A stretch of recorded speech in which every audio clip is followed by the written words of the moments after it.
Dans cette vidéo, nous allons voir les différentes utilisations entre le subjonctif et l'indicatif. Quand est-ce que je vais utiliser le subjonctif et quand est-ce que je vais utiliser l'indicatif. Donc on va voir différentes situations pour ne plus faire d'erreur entre le subjonctif et l'indicatif. D'abord, première chose, ce qui va nous donner l'information entre l'indicatif et le subjonctif, ça va être le verbe introducteur. C'est le verbe introducteur qui va nous dire comment est-ce que le locuteur voit la chose. Le locuteur, c'est-à-dire la personne qui parle. Comment est-ce que la personne qui parle voit la chose? Si la personne qui parle considère, pense que ce qu'elle dit est un fait, quelque chose qui s'est réalisé ou qui va se réaliser, quelque chose dont on est sûr, dans ce cas, on utilise l'indicatif. Et si, quand on parle, on exprime le doute, on n'est pas sûr, l'incertitude, on exprime la probabilité, dans ce cas, j'utilise le subjonctif. Alors on va voir en détail toutes ces notions entre le doute, la certitude, la probabilité, l'improbabilité, la possibilité ou l'impossibilité. On va voir ces différentes choses pour ne plus faire d'erreur entre le subjonctif et l'indicatif. Alors on commence donc avec la certitude ou bien le doute. La certitude ou le doute. Pour exprimer la certitude, on peut utiliser, par exemple, je suis sûr que, ou bien je suis persuadé, je suis certain, je suis convaincu, je crois, je pense, il est sûr, il est certain, il est évident, et après ces expressions, j'ajoute que, et ensuite, je vais conjuguer le verbe à l'indicatif. Pourquoi j'utilise l'indicatif? Parce que, justement, ici, il n'y a pas de doute. On a la certitude. Je suis sûr, je suis certain que, quand je suis sûr de quelque chose, quand j'ai la certitude, dans ce cas, j'utilise l'indicatif, le mode indicatif. Je rappelle, l'indicatif, c'est-à-dire que je vais utiliser, par exemple, le présent de l'indicatif, le futur simple, le passé composé. Vous voyez, tous ces temps-là, je peux les utiliser après les expressions que je viens de citer. Donc, on retient, après la certitude, c'est l'indicatif. Regardez, je vous donne quelques exemples de phrases dans un contexte professionnel. En même temps, ça permet de voir un vocabulaire dans un contexte professionnel. Alors, je vais vous lire quelques phrases avec les expressions qu'on a vues, où on va exprimer une certitude et donc on va utiliser l'indicatif. Je suis sûr que notre proposition va révolutionner le marché. Je suis certain que le rapport sera prêt pour la réunion. Je suis persuadé que cette stratégie augmentera nos parts de marché. Je suis convaincu que notre équipe peut relever le défi. Je pense que nous sommes sur la bonne voie pour réussir. Il est sûr que notre collaboration avec cette entreprise ouvrira de nouvelles opportunités. Il est certain que l'implémentation de ce nouveau système améliorera notre efficacité. Il est évident que l'investissement dans la recherche est essentiel pour notre développement. Voilà, on a vu quelques phrases pour exprimer ici une certaine certitude, et donc vous avez vu que dans la deuxième proposition, dans la phrase « après que », j'ai utilisé l'indicatif. Alors maintenant, si je veux exprimer un doute, pour exprimer un doute, j'utilise le subjonctif. Par exemple, je ne suis pas sûr, je ne suis pas certain, je ne suis pas persuadé, je ne suis pas convaincu, je ne crois pas, je ne pense pas, il n'est pas sûr, il n'est pas certain et je doute.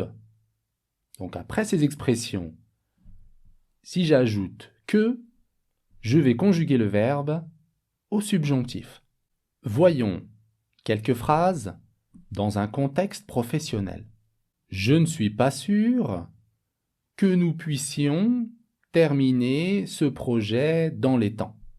Je ne suis pas certain que le budget alloué soit suffisant. Je ne suis pas persuadé que la stratégie actuelle soit la plus efficace. Je ne suis pas convaincu que le marché soit prêt pour notre nouveau produit. Je ne crois pas que la réunion d'aujourd'hui apporte une solution définitive. Je ne pense pas que nous devions procéder sans une étude approfondie du marché.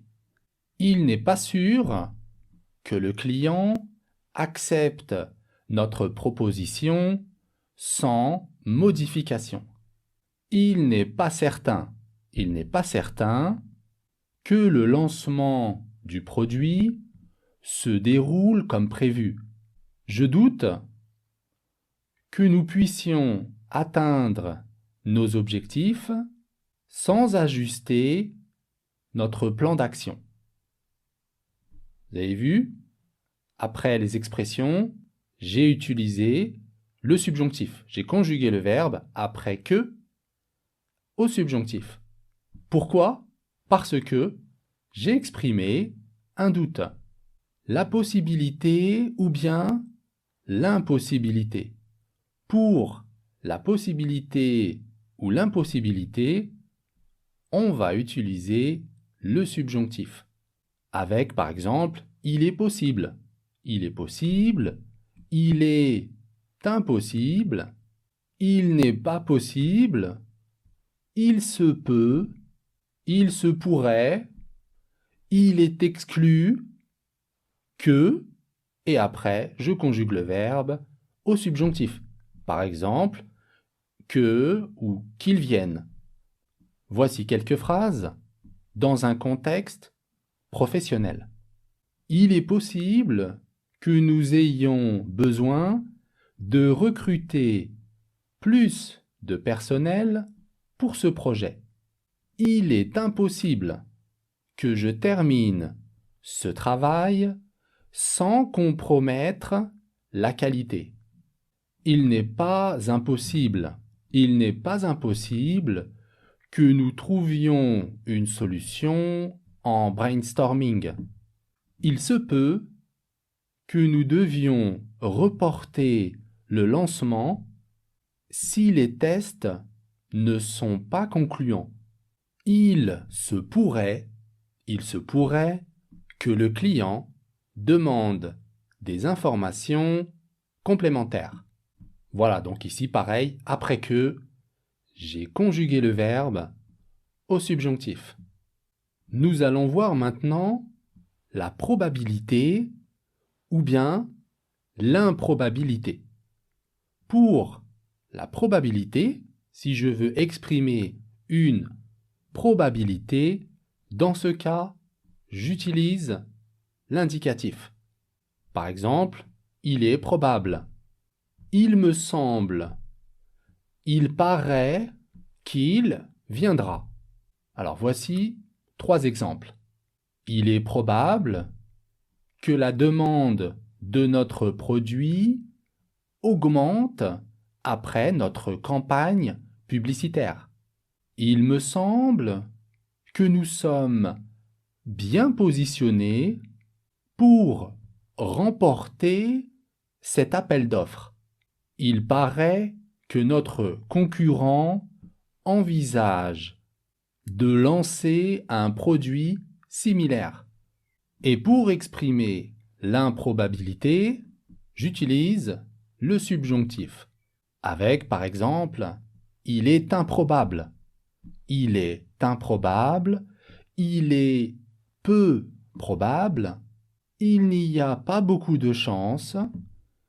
Il y a peu de chances qu'il vienne. Dans un contexte professionnel, voyons quelques phrases. Il est improbable que nous recevions tout le matériel dans les temps. Il est peu probable que le conseil d'administration approuve un budget supplémentaire sans résultat tangible.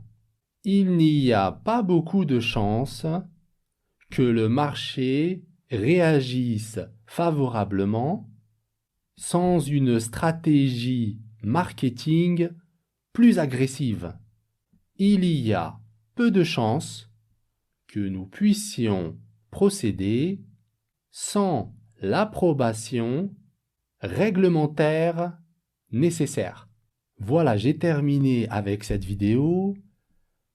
Vous avez vu, on a vu les différentes nuances entre la certitude, le doute, la possibilité, l'impossibilité.